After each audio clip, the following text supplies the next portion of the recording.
오늘 우리가 함께 나눌 말씀의 주제는 기독교를 염세주의로 잘못 알고 계신 분들을 좀 이해시켜 드리는 그런 시간들이 되었으면 좋겠습니다. 지금 마이크를 조금만 조정해 주실까요? 약간만 더 올려주세요.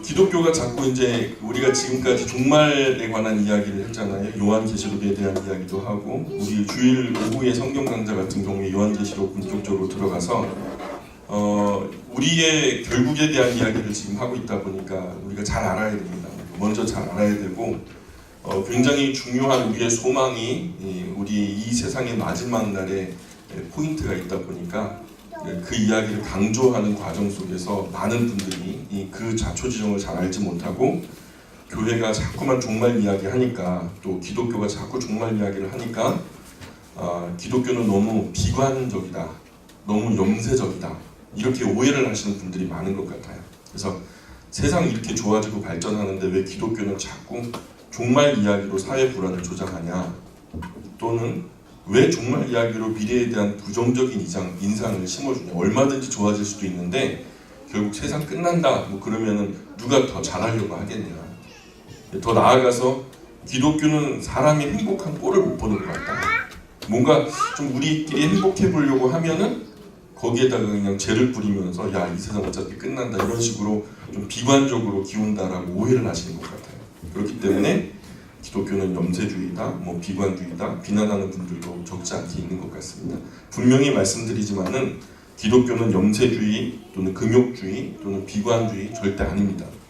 많은 분들이, 그리스도인들이 일반 그 세인들에 비해서 우리가 술도 안 마시고 또 담배도 안 피려고 하고, 그리고 여러 삶의 다양한 부분에서 절제하려고 하는 삶의 단면들이 보이니까, 또 어떤 분들은 기독교는 금욕주의 아니냐, 욕구를, 인간에게서 자연스럽게 떠오르는 행복의 어떤 그 현상인 그 어떤 기쁨 자체를 갖다가 금지시키는 어떤 금욕주의적인 그런 부분이 기독교 안에 있는 것 같다.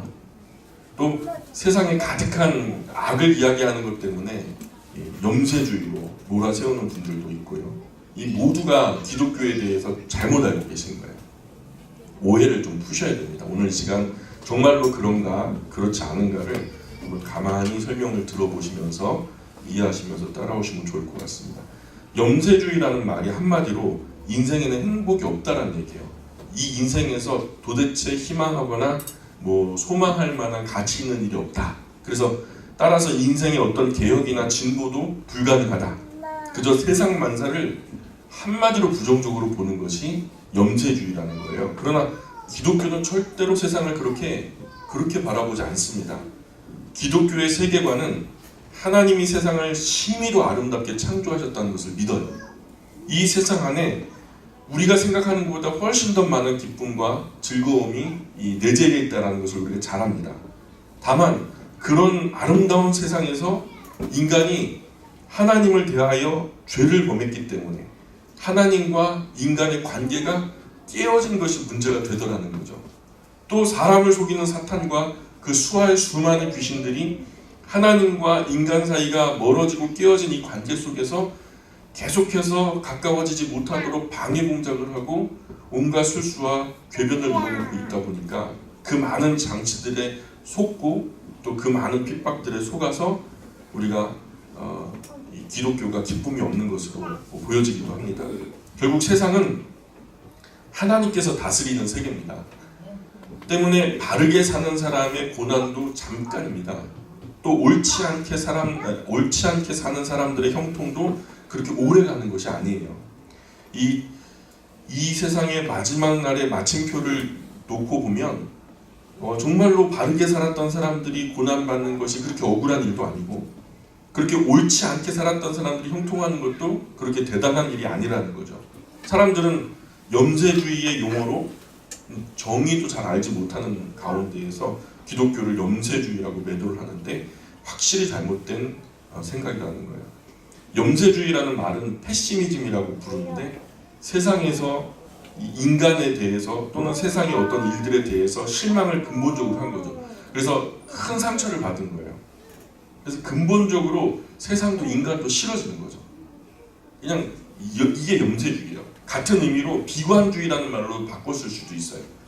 이 패시미즘이라는 어원이 라틴어에서 비롯됐는데 패시무음이라고 하는 단어에서 시작되거든요. 이 패시무음이라고 하는 그 단어는 아주 최악의 상태, 더 이상 망가질 수 없는 최악의 상태를 말할 때 이 패시무음이라고 하는 아주 극악무도한 세상을 표현할 때 쓰는 말이 바로 그런 말이에요.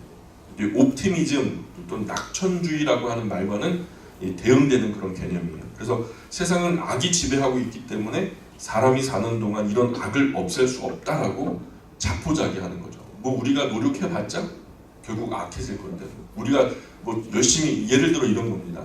우리가 열심히 쓰레기를 주순들, 그래서 길거리에는 쓰레기를 주운들, 이번에 보니까 재밌는 기사가 있었어요.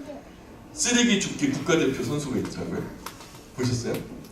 큰 쓰레기를 주우면 점수가 적은데 그 담배꽁초처럼 작은 쓰레기를 주면 점수가 또 높아요.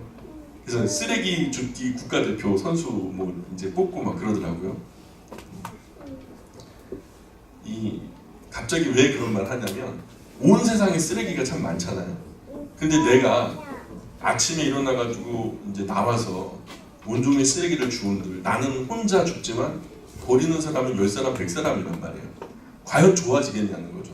어차피 내가 하는 것은 조금 더디게 할지는 모르지만 결국에는 망가져 버릴 거니까 더 이상 우리의 세상에는 희망이 없다, 뭐 이런 생각으로 자포자기해버리는, 이것을 바로 뭐라고 그러냐면 염세주의다. 그래서 그러면서 세상에 대해서 도피하는 것을 염세주의라고 표현하는 거예요. 기독교는 염세주의와 전혀 다른 입장이죠. 기독교는 세상의 역사를 궁극적으로 섭리하고 주관하시는 분이 전능하신 하나님이라고 우리는 믿고 있기 때문에, 그렇기 때문에 시간이 지나면 악은 마침내 심판을 통해서 소멸될 것으로 믿어져요. 그 염세주의의 마지막은 망한다로 끝나요. 그러니까 우리는 노력해도 소용없다 하면서 자포자기로 끝나는 것이 염세주의라면, 기독교는 그것과 다르게 결국 하나님께서 마침표를 찍으시고 옳던 그르던 간에 심판이 있게 되는데, 결국에는 전능하신 하나님의 손길을 통해서 악은 마침내 심판을 통해서 소멸될 것으로 믿고, 다만 진리를 모르는 사람들의 삶에는 악이 실제로 세상을 지배하고 있기 때문에 인류 역사의 비극이 발생한다는 것을 인정하는 그 자세. 그래서 주전 6세기 때 그리스 시인 테오그니스라고 하는 사람이 뭐라고 시를 적었냐면, 사람이 태어나지 않고 빛나는 태양을 보지 않는 것이야말로 무엇보다 좋은 것이다. 이 무슨 말이에요? 태어나지 않고 햇빛을 안 보는 것이 훨씬 좋은 거다 라는 것은, 안 태어나는 게 제일 나은 길이라는 거죠. 그러니까 태어날 바에는 서둘러 죽음의 신에게로 다가가는 것이 더 좋은 일이다, 이렇게 노래를 했거든요. 태어나 보니까 좋은 게 하나도 없던 거죠, 이 사람. 선과 악, 빛과 어둠이라는 이 두 개의 실체를 극단적으로 대립시켜서 말하는 그런 이원론적인 신앙, 필연적으로 패시미즘으로 귀착되는 거죠. 결국 세상에 대해서 자포자기할 수밖에 없는 거죠. 왜냐하면 하나님의 도우심 없이 선한 생각을 조금 가지고 있다고 해도 사람은 언제나 10가지 중에 한 가지는 어떻게 의지적으로 선한 일을 할 수 있을지 몰라요. 근데 열의 9은 내가 나쁜 방향으로 흘러가더라는 거죠. 아까 쓰레기 줍기를 포기해버리는 것처럼 내가 선한 일을 하려고 노력하지만 결국 악에게 지고 마는 나의 모습을 보게 된다는 거죠. 바울이 그런 이야기를 하잖아요. 오라 나는 공고한 사람이로다. 이 사망의 몸에서 누가 나를 건져내냐. 아니 하나님 영광에서 그보다 자신의 삶을 던지면서 헌신하는 그보다 더 대단한 사람이 어디 있다고요. 근데 바울이 스스로 고백하기를 나는 가망이 없는 공고한 사람이라는 거예요. 그게 우리의 실존입니다. 몇 번을 선하게 살려고 시도해도 안 되니까 역시 강한 것은 악이고 선한 것은 별로 힘이 없다라고 여겨지는 것이죠. 그런 이유로 결국 세상은 악으로 갈 수밖에 없다라고 자포자기하면서 비관하게 되는 거죠. 그 결과가 염세주의, 비관주의, 이렇게 되는 거죠. 비관주의, 염세주의의 지평에서 사람이 태어나는 것 자체가 비극이라는 거예요. 그래서 그 엄마 뱃속에서 응애하고 태어날 때 애들이 웃으면서 태어나지 않잖냐, 응애하고 울면서 태어나지 않냐. 그러니 이것은 비극이다. 인생 자체가 비극으로 시작돼서 비극으로, 왜냐면 죽을 때도 울면서 끝나니까, 울며 시작했다가 울며 끝나는 거니까 비극이다. 이런 의미가 불교와 아주 잘 맥이 통하고 있어요. 불교도 인간의 생로병사 모두 다 고행이다, 고해다. 아주 그냥 쓴 바다와 같이 그 삶에서 해탈하는 거, 즉 사람으로 다시 태어나지 않겠다고 하는 자세가 바로 하나의 염세주의거든요. 윤회의 삶 통해서 뭔가 다른 지금 어쨌든 이제 인간으로 태어나는 것도 고행이라는 거죠. 짐승으로 태어나는 건 더 나쁜 거고. 근데 거기서 벗어나서 극락왕생, 막 뭔가 좀 더 그 높은 차원으로서 이제 이 순환의 고리에서 벗어나게 되어지는 거, 이런 것들을 꿈을 꾸지만 결국에는 그 본질적인 내용은 비관적이고 부정적인 요소가 아주 짙게 깔려 있다라는 얘기입니다. 그러나 기독교는 인간으로 창조되어진 것이 최고의 영광이라고 가르치고 있어요. 인간으로 태어나는 것이 왜 영광이냐? 하나님은 인간을 만드실 때 자신의 형상에 따라서 지어주셨거든요. 그래서 하나님은 다른 어떤 피조물보다도 인간을 향해서 남다른 애정을 갖고 계셔요. 이런 이유로 기독교는 염세주의와는 거리가 굉장히 멀어요. 그러면 기독교는 낙관주의냐? 그러면 세상이 마냥 좋아질 거라고 낙관하는 낙관주의냐? 그것도 아니에요.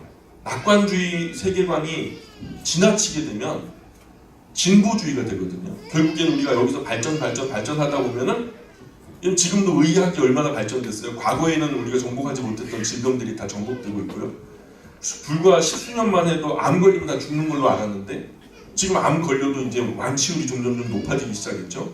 또 훨씬 더 고급화된 치료법들이 생기기 시작했고, 심지어는 어떤 몸의 기관이라든가 어떤 장기 이런 부분들에 기계적으로도 대치가 되고 있고요.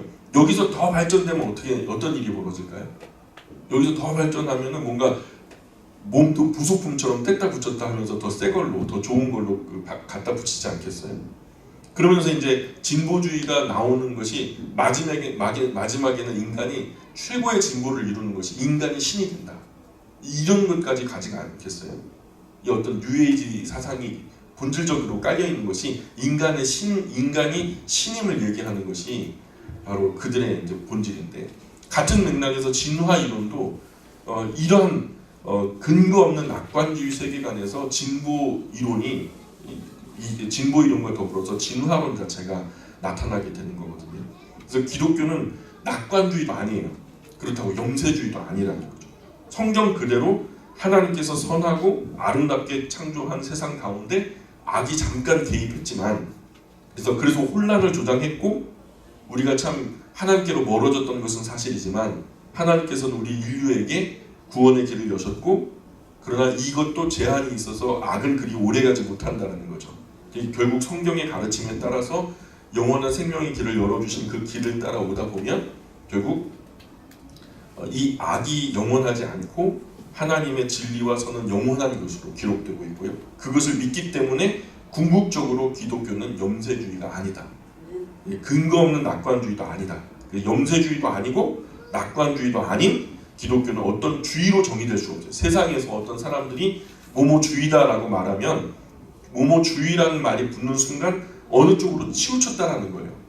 예를 들어서 진보주의다 그러면은 보수주의가 발목을 잡겠죠.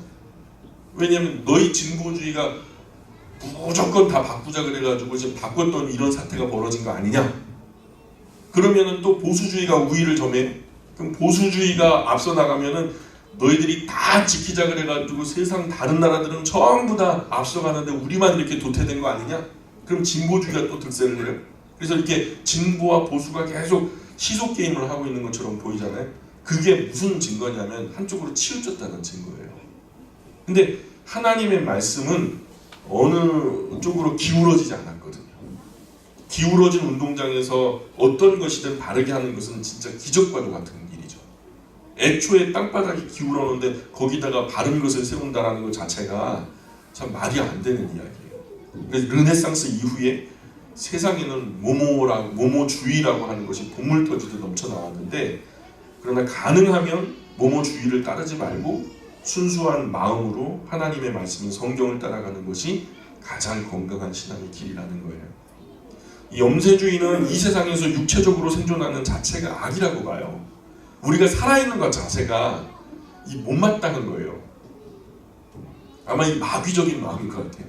인간은 이 세상에 사는 동안에 구제받을 수 없다라고 결론 내어놨어요. 왜냐?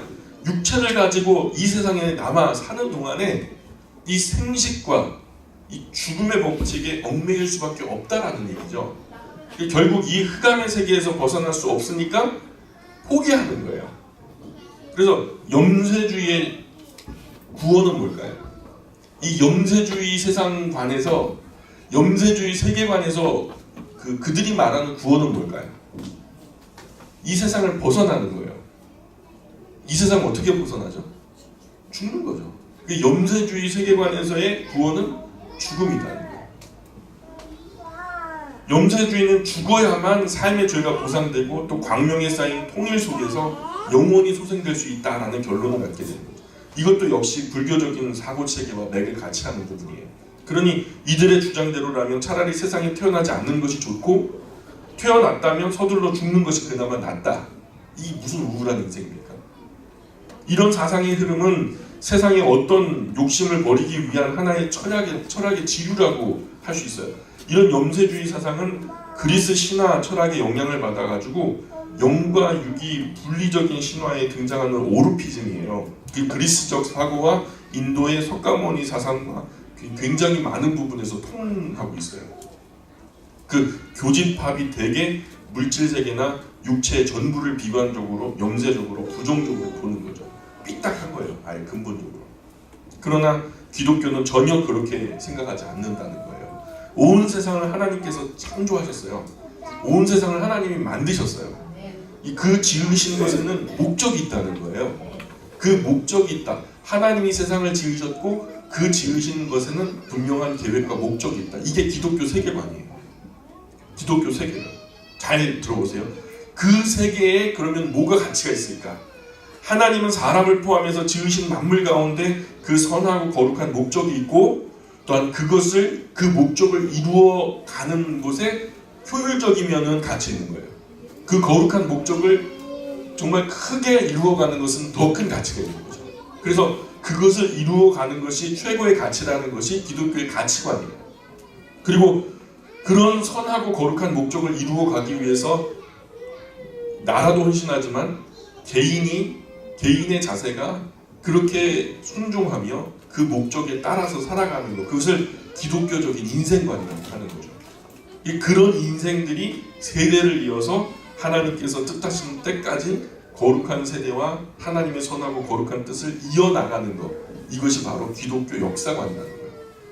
그런 기독교의 세계관 속에서 그런 기독교의 가치관으로 사는 그런 기독교의 인생관들이 모여서 그런 기독교의 역사관이 이루어진다는 거죠. 이런 의미로 사람이 이 땅에 살아가는 것은 성경에 의하면 천사도 부러워할 만한 대단한 일이라는 거예요. 그리고 여기가 살아서 뭐해야 하는 염세주의, 비관주의로 이 죽음이 구원이다 뭐 이렇게 얘기하는 것은 전혀 기독교하고 맞지 않는 얘기예요. 이 구원의 은혜 안으로 들어서시기를 우리가 초대하는 거 아니겠습니까? 너무 좋으니까 우리 엄마, 아빠, 내 남편, 아내, 내 자식들 전부 다 이 구원의 은혜 안으로 들어서기를 기도하는 것이 기독교거든요. 우리 개인의 철학이나 생각이나 의지로는 세상에 만연한 악의 사슬에서는 벗어날 수 없다라는 거예요. 그러나 구원자의 이름을 부르는 자는 언제든지 도움을 받을 수 있는 구원의 길이 열려있다라고 성경은 우리에게 가르쳐주고 있죠. 성경이 뭐라고 말하죠? 누구든지 주의 이름을 부르는 자는 구원을 얻으리라 했습니다. 개인의 소견으로는 내가 처한 악한 현실의 깊은 상황을 벗어날 돌파구가 없을 것 같아요. 사람이 큰 어려운 일을 만나면 사방으로 꽉 닫힌 것 같죠. 그래서 어느 면으로도 벗어날 수 없을 것 같은데 예수 그리스도로 말미암아 헤어나오지 못할 현실은 세상에 존재하지 않아요. 아까 우리가 찬송 가운데서도 그랬잖아요. 저 악한 원수들이 안팎에 있으나 주 나를 돌보시사 내 방패 되시고 내 옆에 계신 것을 늘 알게 하소서. 또 다른 가사가 어떻게 나오냐면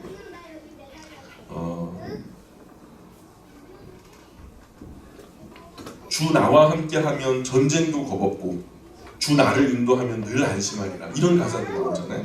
우리 447장 찬송가 불렀을 때. 그러니까 그런 우리 인간으로서 전쟁이라고 하면 사람이 살고 죽는 그런 위기의 순간이거든요. 그런데 거기서 돌파할 수 있는 길은 사실은 없어요. 거기에 치여 죽는 수밖에 없는데 심지어는 그 전쟁 속에서 죽어도 사는 거라고 성경은 우리에게 예수 그리스도로 말미암아 헤어나오지 못할 현실은 세상에 존재하지 않는다는 것을 가르쳐줘요. 인간이 영원히 갇히게 되는 것은 사망이라 생각했는데 예수님은 사망을 자신의 몸으로 이겨내셨거든요. 이제 돌아오는 주일이 무슨 주일이죠? 부활주일이죠. 그것을 근거하신 예수님을 우리가 기뻐하면서 기념하는 절기가 바로 부활주일 아니겠습니까? 이 예수 그리스도로 말미암아 헤어나오지 못할 현실은 죽음보다 더 강력한 무기는 이전에 없었거든요. 그래서 사망아 너의 쏘는 것이 무엇이냐 하면서 막 그랬잖아요. 근데 예수 그리스도께서 그 사망을 이기셨다 하면서 선포하면서 말씀이 진행되는 것을 보잖아요. 그래서 성경은 우리의 힘과 의지, 사상과 생각을 넘어서 그 어떤 어려움으로부터라도 예수님으로 인하여 벗어날 수 있다라고 우리에게 가르쳐 주는 거죠. 그러니까 우리가 거기서 제일 중요한 싸움은 예수님을 얼마나 신실하게 신뢰하는가, 얼마나 강력하게 의지하는가, 이것에 대한 싸움만 남아있다는 거죠. 그래서 기독교를 염세주의로 보는 것은 잘못된 식견이고 기독교는 낙관주의도 염세주의도 아니라는 거예요. 이 세상에서 선과 악이 엎치락뒤치락하면서 누가 이길지 모르는 막막한 싸움을 하는 것 같지만 성경의 결론은 악은 결국 승리하지 못한다. 결국 하나님의 선이 반드시 의로운 심판 가운데 심판하셔서 선은 승리하고 악은 실패하는 것으로 그렇게 마침표를 찍어주신다라고 우리가 요한계시록에서 확실하게 우리에게 말씀하고 있잖아요. 그 이후의 선과 의는 영원히 빛나게 된다라고 요한계시록 21장, 22장 한번 보세요. 얼마나 심장이 막 빠르게 뛰니까 그 환한 새하늘과 새 땅을 바라보면서 우리가 이 세상의 마지막을 마무리할 텐데 성경의 가르침은 세상에 태어난 것이 염세주의 가르침과 같이 비극이 아니라 세상에 존재하게 된 인간의 모습을 모든 창조 면류관으로 흐뭇하게 바라보시는 하나님을 보여줍니다. 그래서 하나님의 형상을 닮은 최고의 걸작, 그것이 바로 인간이라는 거예요. 때문에 하나님께서 선물로 열어주신 구원의 길인 예수 그리스도를 통해서 사람이 다시 살 수 있는 길로 들어서기를 간절히 원하고 계세요. 그 구원의 길로 들어서게 되면 전에는 보지 못하던 세상이 보여질 거라고 확신하는 거예요. 매사에 부정적으로 보던 시각이 싹 달라지면서 새로운 소망의 무한한 세계가 열리게 되는 것을 확신하게 된 줄입니다. 근대 철학자 또 염세주의의 아버지 쇼펜하우어라는 사람이 이런 주장을 했어요. 세상은 불합리하다. 사람은 맹목적인 힘과 의지가 지배하는 것을 피할 수 없다. 그래서 인생은 괴롭다. 이렇게 말했거든요. 그는 이 괴로움을 벗어나기 위해서 쾌락의 부질없음을 깨닫고 욕심이 없는 무욕의 상태가 돼야 된다는 주장을 해요. 이 주장은 완전한 자기 의지를 부정하는 거죠. 그래서 현실에 무로 돌아가는 것이 쇼펜하우어가 주장하는 최고의 삶의 경지.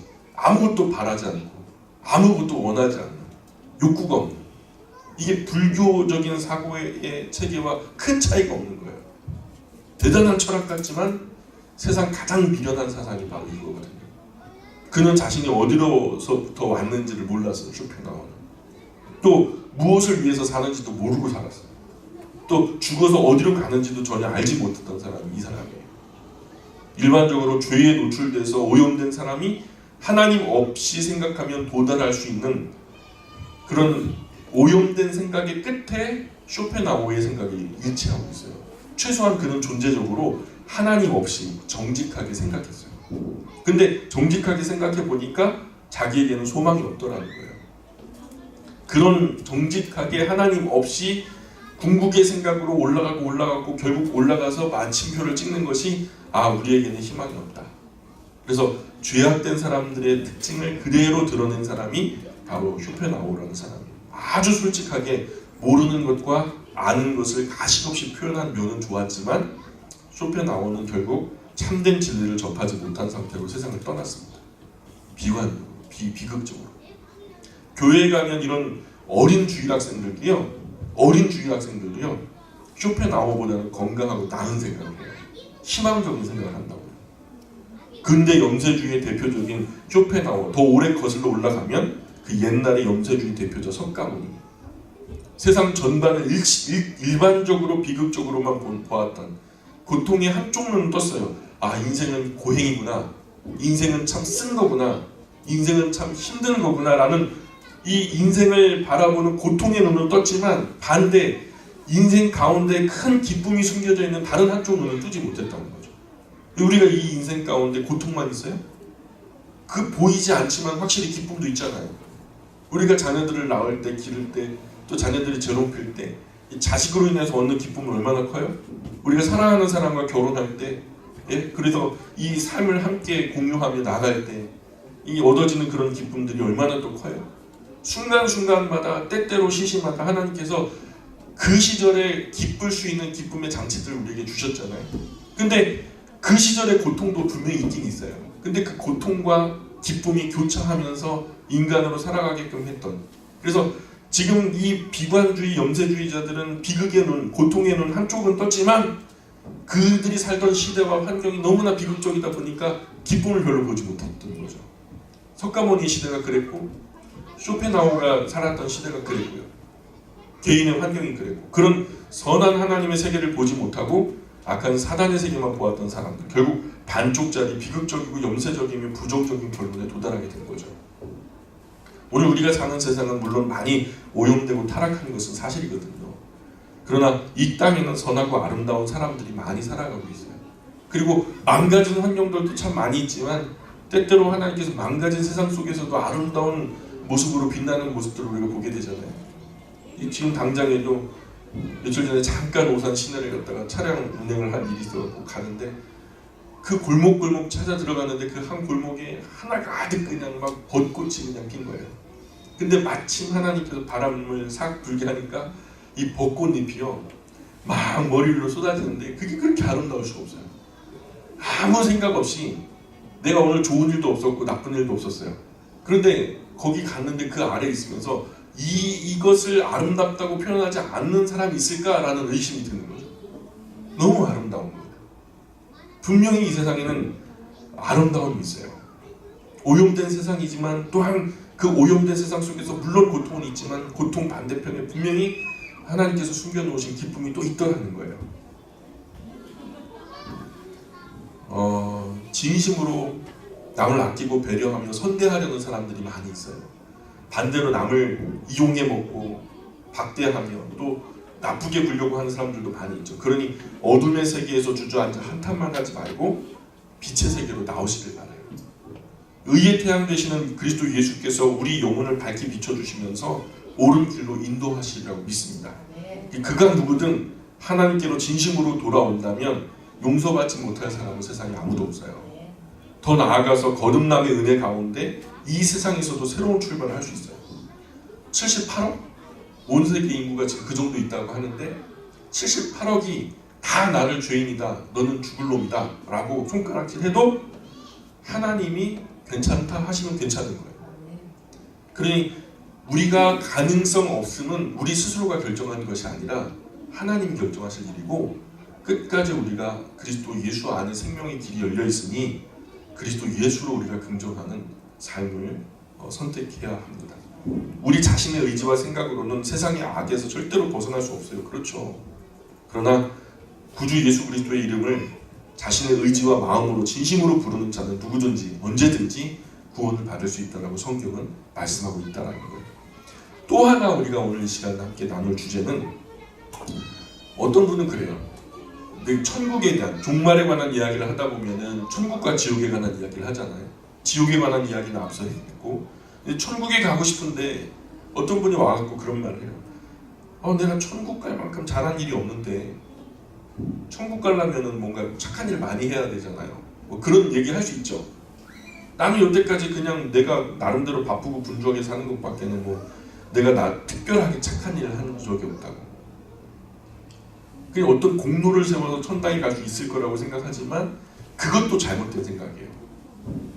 천당은 어떤 공로를 세워서 그 공로로 들어가기는 불가능하다는 거예요.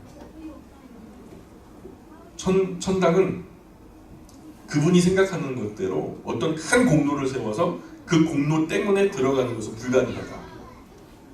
오히려 어떤 공로가 천당 가는 길을 가로막을 수 있어요.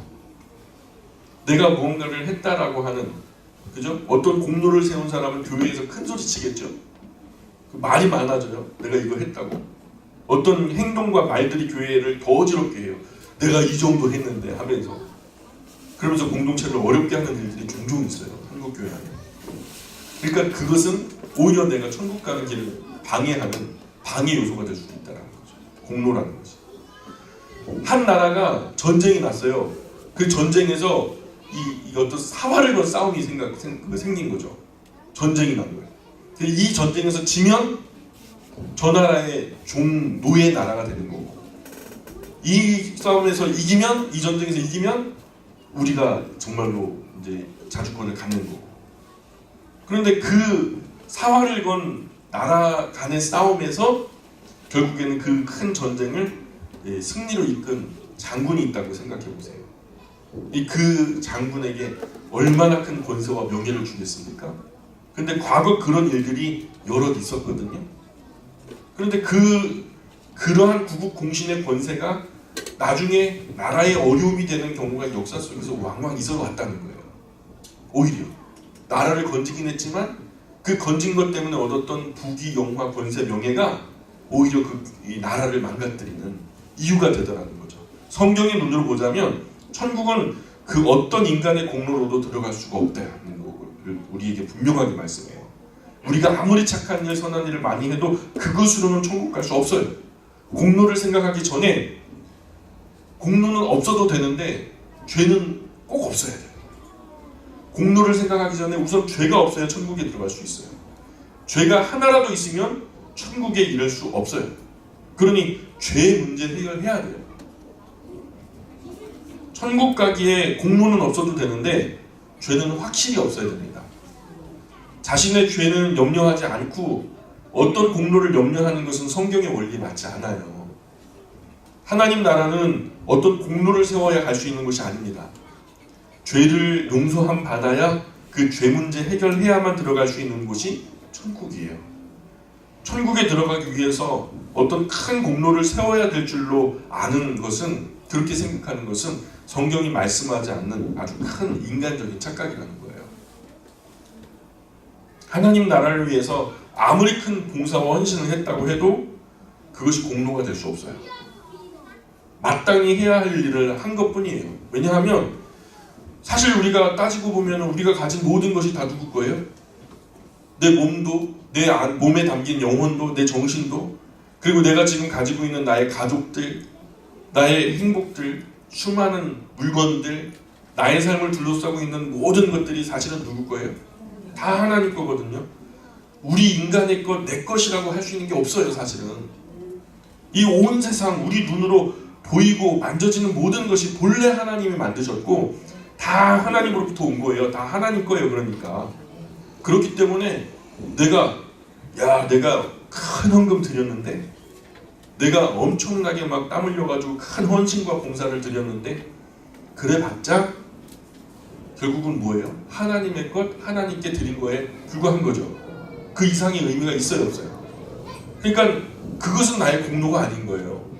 그렇다고 뭐 그럼 봉사도 안 해야 되겠네, 헌신도 안 해야 되겠네, 뭐 헌금도 안 해야 되겠네, 이런 식으로 삐딱하게 생각하면 영세주의적인 생각이고, 자, 예수님께서 가르쳐줘. 심지어 우리의 생명도, 재능도, 가족도, 행복도, 물질도, 시간도, 능력도, 그 모든 것이 원래 하나님으로부터 온 것이기 때문에 다시 하나님께 바친다고 해도 원래 하나님의 것이 하나님께로 돌아가는 것이 무슨 공로가 되겠냐고요.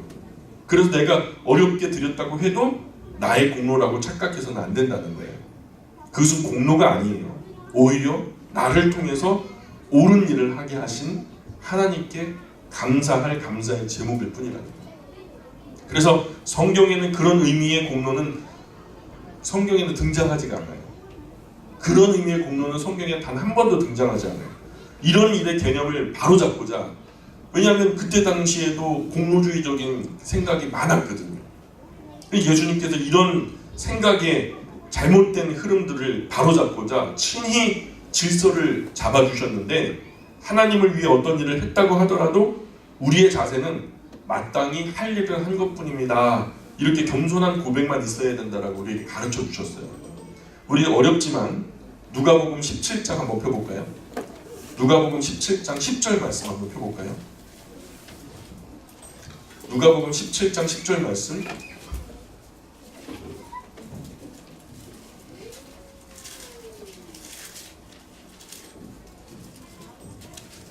누가복음 17장 10절 말씀 우리 찾으셨으면 다 같이 한번 읽어보겠습니다. 자, 누가복음 17장 10절 시작. 이와 같이 너희도 명령받은 것을 다 행한 후에 이르기를 우리는 무익한 종이라 우리가 하여야 할 일을 한 것뿐이라 할지니라.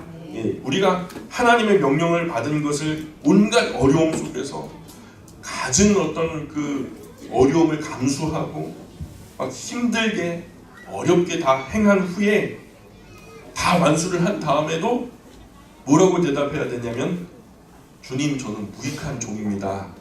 이렇게 하는 것이 마땅한 그리스도인의 자세라고 예수님께서 직접 가르쳐 주신 거예요. 솔직히 우리가 하나님 나라에 별로 큰 유익이 되었던 적 없잖아요. 솔직히 가슴에 손을 올리고 우리가 하나님의 나라에 어떤 큰 어떤 유익이 되었던 적 있으세요? 생각나는 거 있으면 말씀해 보세요. 오히려 하나님 나라에 큰 손해만 끼치지 않았어요? 시장에 가가지고 막 500원 가지고 신랑이 버리다가 막 큰 소리 높여가지고 싸움 나고, 막 자동차 운전하다가 막 욕하고, 그래가지고 아이고 저 사람 저기 무슨 교회 다니는 무슨 집사님이래, 권사님이래, 장로님이래, 그래가지고 오히려 하나님 나라의 공로보다는 피해를 입혀드린 것이 훨씬 더 많지 않아요? 개인적으로 저는 그래요. 오히려 우리 까칠한 성격과 잘못된 말과 행동 때문에 하나님 나라에 큰 어려움 끼친 것이 더 많아요, 사실. 그렇기 때문에 큰 공로 세운 종이 아니라 마땅히 할 일을 한 것뿐이라는 겸손한 자세가 우리의 자세가 되어야 한다라고 예수님은 우리에게 가르쳐주고 계신 거예요. 또한 우리가 하나님 등지고 우리가 아무리 선한 일을 많이 한다 해도 그것이 하나님께 인정되지 않는 일이에요. 하나님을 벗어나서 하나님 바깥에서 아무리 선한 일 많이 해도, 사실 남편을 떠난 아내가 남편과 상관없이 아무리 선한 일을 많이 했다고 해도, 그 자기 이름이 그렇게 높아지고 명예권세가 높아졌다고 해도 남편에게는 선한 것이 아무 의미가 없어요. 부모님께 등을 돌린 자식이 부모님을 떠나서 선한 삶을 산다고 하면서 그러면서 효도 운운하고 다니면 오히려 그것이 더 큰 죄가 돼, 더 큰 불효가 되는 거죠. 하나님을 떠난 선은 안 되게 돼 있어요. 그게 아예 근본적으로 세상에서는 그게 선한 것처럼 보여지지만 하나님을 떠난 선은 별로 큰 의미가 없어요. 그 선행을 통해서 사람이 영광을 얻거나 그 선행의 열매의 주소가 하나님이 아니라 인간 자신의 것이 되기 때문에 바람직하지 않다라는 거예요. 흔히 우리가 주변에서 선한 사람, 착한 사람을 보게 되면은 뭐라고 말하냐면, 저 사람 참 법 없이도 살 사람이야. 저 사람만큼 착한 사람을 내가 만나본 적이 없어. 이런 말을 들어도 하나님을 떠난 삶 그 자체로 그 사람은 이미 죄인인 거예요. 죄인이라는 것이 죄를 짓고 산다고 해서 죄인이 아니라 죄의 소프트웨어가 안에 탑재되어 있기 때문에 죄인인 거예요. 무슨 말인지 이해 가시죠? 우리가 생각할 때는 뭔가 살인을 하고 강도짓을 하고 누구 집 앞에 불을 지르고 막 해코지를 해야지 죄인이라 생각하는데 그건 죄의 열매예요. 근데 그 죄의 열매는 죄가 피어난 꽃과 같은 거예요. 그러나 그 씨앗이, 죄의 씨앗이 우리 안에 다 있다는 거예요. 그리고 우리가 저 텔레비전에 나오고 얼굴 가리고 막 수갑 차고 다니는 사람들을 아이고 세상에 하면 손가락질 할 이유가 있어요, 없어요? 없어요. 그들은 그 안에 있는 것이 튀어나왔고 우리는 아직 내재되어 있을 뿐이에요. 그러니 뭔가 심각한, 그래서 우리가 하나님을 떠난 삶 자체가 굉장히 죄 가운데 머무는 상태이기 때문에 오히려 어쩌면 하나님께로부터 더 멀리 있을 수 있다는 거예요. 하나님 없이 선한 일을 하게 되면 어떤 일이 벌어지냐? 착각을 해요. 어떤 착각을 하냐면 아주 심각한 죄를 지으면 잡혀가서 죄값을 치르잖아요. 그리고 어떤 중병에 걸려서 위독해가지고 숨을 껄떡껄떡 하면 바로 병원에 가가지고 치료받을 수 있는 가능성이 있잖아요. 그런데 자기가 건강한 줄 알아요. 죽을 병에 걸렸는데도 내가 건강한 줄 알아요. 내가 진짜로 파렴치한 내 안에 죄악의 씨앗이 가득한데 나는 의인인 줄 착각해요. 그렇게 착각하고 있는 사람은 돌아오기가 더 쉽지 않아요. 나 나름대로 선하게 살아. 나 나름대로 착하게 살아. 왜 그래? 적어도 너희들보다는 착하게 살아. 기독교인들 너희들보다는, 그리스도인들 너희들보다는 나는 좀 옳게 살려고 노력해. 하나님 없이도 난 그렇게 살아. 이런 것 때문에 더더욱 돌아오기가 쉽지 않다라는 거예요. 그래서 예수님은 뭐라고 말씀하셨냐면, 세리와 창기가 너희보다 천국에 더 가깝다. 세리와 창기가 너희보다 더 먼저 천국에 들어갈 것이다. 예수님께서 이런 말씀하셨어요. 왜요? 그들이 왜요? 세리들은 남 등쳐먹는 직업이었는데요. 창기들은 몸 파는, 그래서 가정 파괴를 하는 그런 지저분한 어떤 사회 악의 구성 요소인데요. 근데 그런 사람들이 오히려 종교 지도자들이고 또 앞선 선하게 산다라고 하는 사람들로부터 존경받는 사람들보다 천국에 먼저 들어갈 거라고 예수님이 말씀하신 이유가 뭘까요? 최소한 그들은 자신이 죄인이라는 걸 안다는 거예요. 내가 진짜 아프다. 그러면 병원에 가겠죠. 그렇기 때문에 소망이 있잖아요. 근데 내가 아픈 줄 몰라. 간은 몇 프로가 망가져도 아프다는 걸 인지하지 못한대요. 뭐 90%인가요? 그죠? 뭐 80%인가 잘 모르겠어요. 근데 내가 아프다는 것을 10%만 아프다는 것을 알았다면 빨리 병원에 가고 조치를 취하면 훨씬 쉽게 나았을 거예요. 근데 90% 80% 될 때까지 이 간이 망가진 걸 몰라가지고 넋놓고 있다가 결국에는 손 쓸 수 없어서 죽어가는 사람들이 많이 있잖아요. 그 사람들의 페인은 뭐예요? 일찍 발견하지 못한 거예요. 왜 발견하지 못했을까요? 인지하지 못해서. 뭘 인지하지 못하는 거예요? 병을 인지하는 거예요. 우리에게는요, 죄의 병이에요. 죄의 병은 빨리 인지할수록 좋아요. 베드로는 예수님을 만나는 순간 인지했어요. 주님, 나는 죄인으로서이다. 나를 떠나소서. 우리 자신의 공로로는 절대로 하나님의 나라에 들어갈 수 없어요. 우리가 별의별 짓을 다 하고 달의 짓을 다 해도 그 어떤 공로로도 하나님 나라에 들어갈 수가 없어요. 왜냐하면 사람 한 사람의 생명의 가치가, 그 목숨의 값이 너무 비싸요. 아무리 인생의 생명, 우리 인생을 통째로 다 들이부은들 우리 스스로의 생명의 속전을 낼 수도 없어요. 왜냐? 그런데 내 자녀, 내 가족 천국에 들어가기 위해서 내 평생 쌓아올린 모든 부귀와 명예, 번세 다 털어모아도 그것을 속전으로 낼 수 없어요. 우리나라 세계에서 37번째인가 6번째 부자가 살아요. 자산이 19조래요. 지금부터 100년을 산다 해도 하루에 5억 2천만 원씩 써야 돼요. 하루에. 이거 안 쓰면 너 혼나. 근데 100년 동안 하루하루 꼬박꼬박 5억 2천 써도 다 못 써요. 왜냐? 이자가 또 쌓여요. 근데 그 엄청난 자산을 가도 생명의 속전, 자기의 생명의 속전을 낼 수가 없어요. 왜요?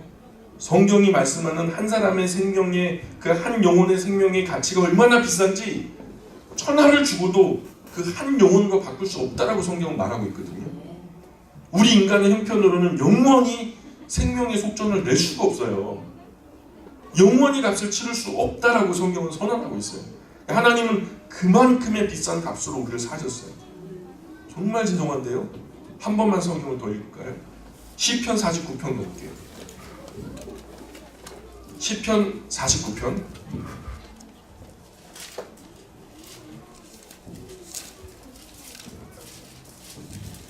정말 그런가? 시편 49편 7절 8절 한번 읽어볼게요. 시편 49편 7절 8절 같이 읽어보겠습니다. 시작. 아무도 자기 형제를 구원하지 못하며 그를 위한 속전을 하나님께 바치지도 못할 것은 그들의 생명을 속량하는 값이 너무 엄청나서 영원히 마련하지 못할 것입니다. 아멘. 맞아요, 틀려요.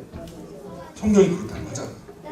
우리가 있는 힘을 다해서 일평생 노력해도 그 노력으로는 하나님께 나아갈 수가 없어요.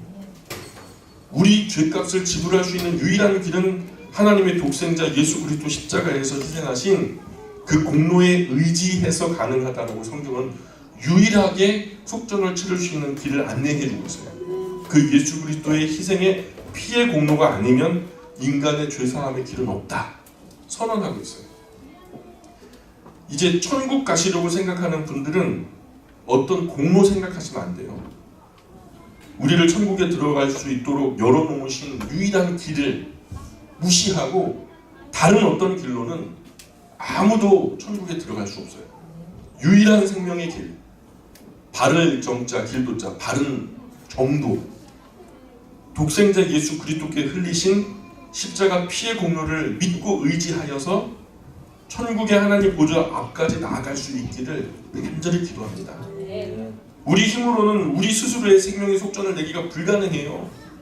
10번 죽었다 깨어나도 안 돼요. 그럼 수렁에 빠진 사람이 수렁에 빠진 사람을 건져낼 수 있을까요? 모든 인간 가족이 다 함께 죄의 수렁에 빠졌는데, 모든 인간 가족이 다 함께 수렁에 빠져 깊이 빠져 죽어가고 있는데 누가 누구를 건져요? 다 같은 신세인데.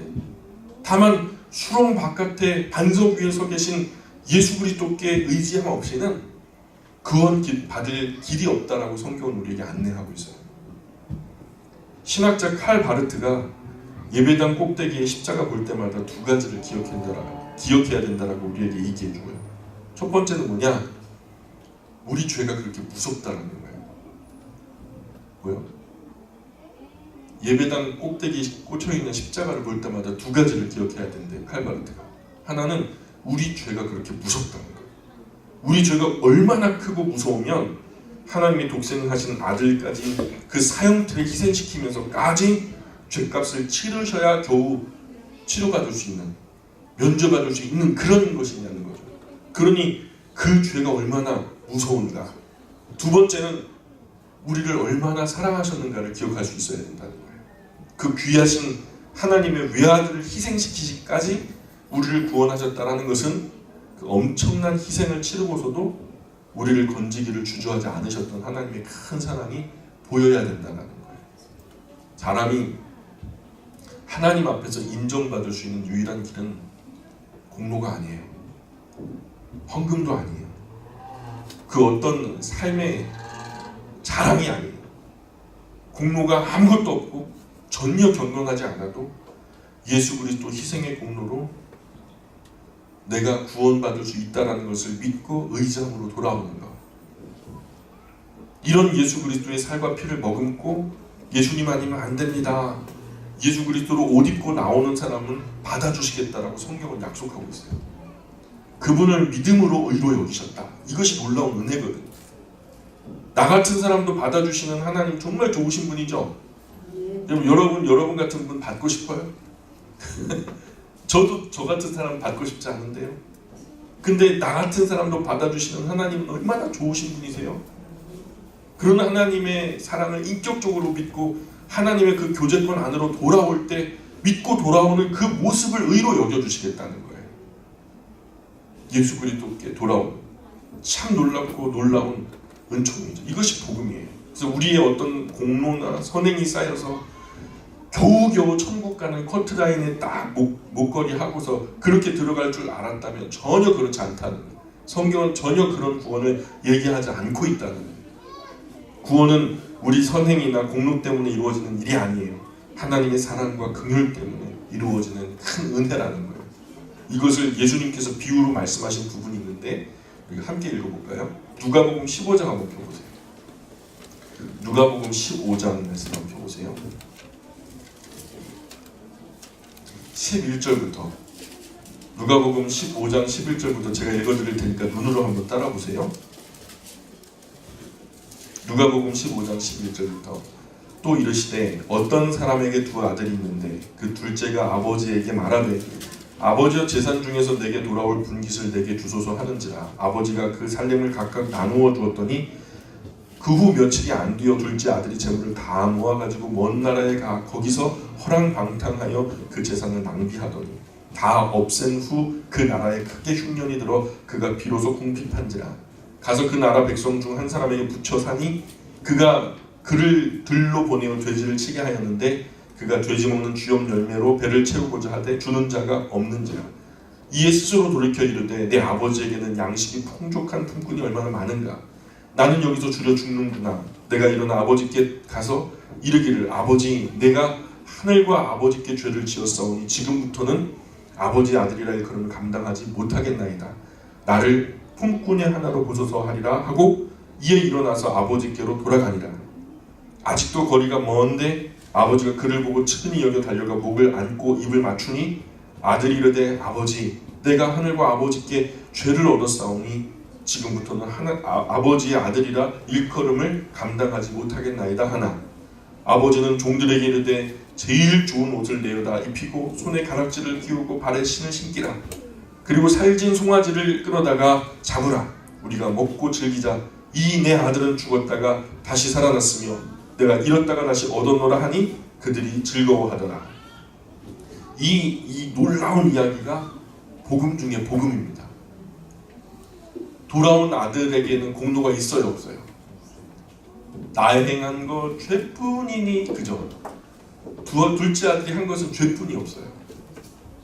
아버지가 시퍼렇게 두 눈 뜨고 계신데 지 욕망에 눈이 멀어가지고 아버지 살아있는 아버지의 유산을 요구하잖아요. 또 그렇게 나갔으면 잘 살아야 되는데 친구와 허랑방탕하고 창기들과 더불어서 술 마시고 그렇게 허랑방탕하다가 아버지로부터 받은 모든 유산을 다 탕진하잖아요.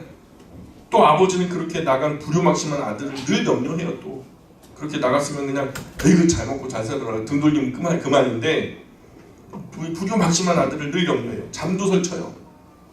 먹지도 못해요.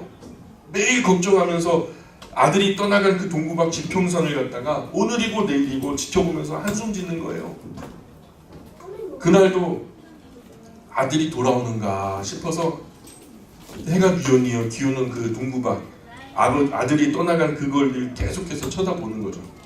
그 지평선에 개미만한 것이 고개를 숙인 지친 모습으로 누군가가 뚜벅뚜벅 걸어오니까요.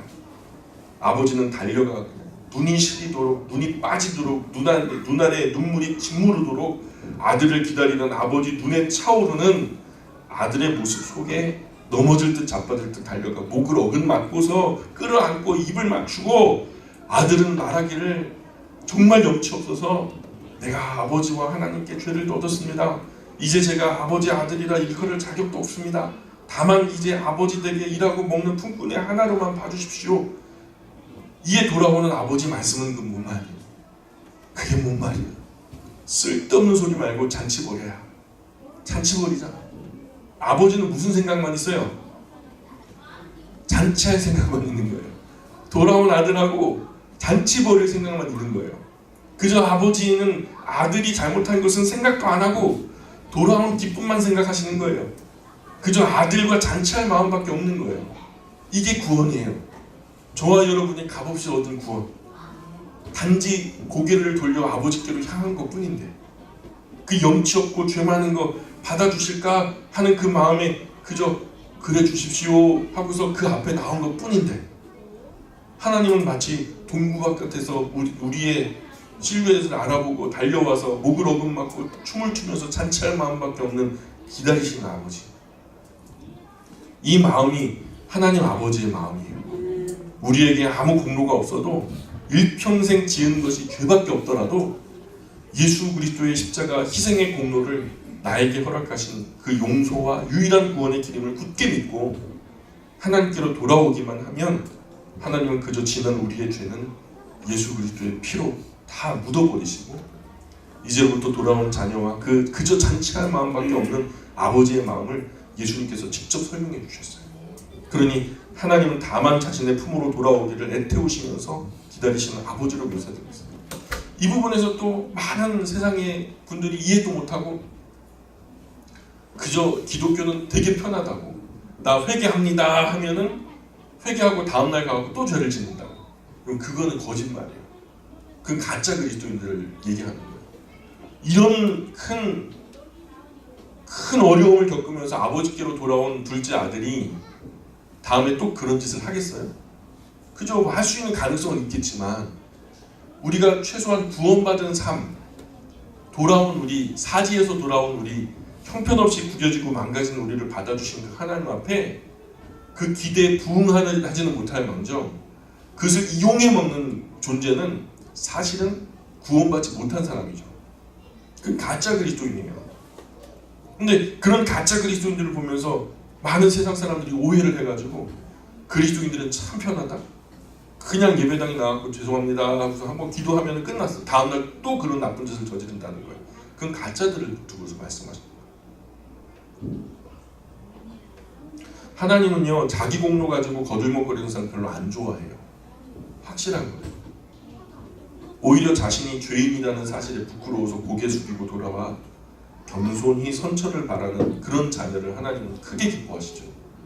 아직 하나님께로 돌아오지 못한 분이 계시다면, 아직 그분의 품에 안겨 큰 위로와 용서를 받지 못한 분이 계시다면 오늘 이 시간 그런 자녀를 위해 오늘도 잔치 여실 준비를 하고 계시는 목마르게 애타게 기다리시는 아버지 품에 안기시기를 부탁드립니다.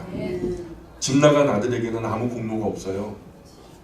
아버지는 살아계신 아버지의 유산을 창기와 탕진해버린 그런 죄와 허물을 묻지 않으세요. 아버지는 그저 돌아온 자녀와 잔치할 마음밖에 없으세요. 더 늦기 전에 이 요청에 응하시고 아버지 품에 안기시기를 기도합니다. 이게 복음 중에 복음입니다. 우리 예수님께서 가르쳐 주신 기도로서 오늘 말씀을 마무리하겠습니다. 하늘에 계신 우리 아버지, 아버지의 이름을 거룩하게 하시며 아버지의 나라가 오게 하시며 아버지의 뜻이 하늘에서와 같이 땅에서도 이루어지게 하소서. 우리에게 일용할 양식을 주시고 우리가 우리에게 잘못한 사람을 용서하여 주는 것 같이 우리 죄를 용서하여 주시고 우리를 시험에 빠지지 않게 하시고 악에서 구하소서. 나라와 권능과 영광이 영원히 아버지의 것입니다. 아멘. 우리 하나님께 영광을 받습니다. 하나님 고맙습니다.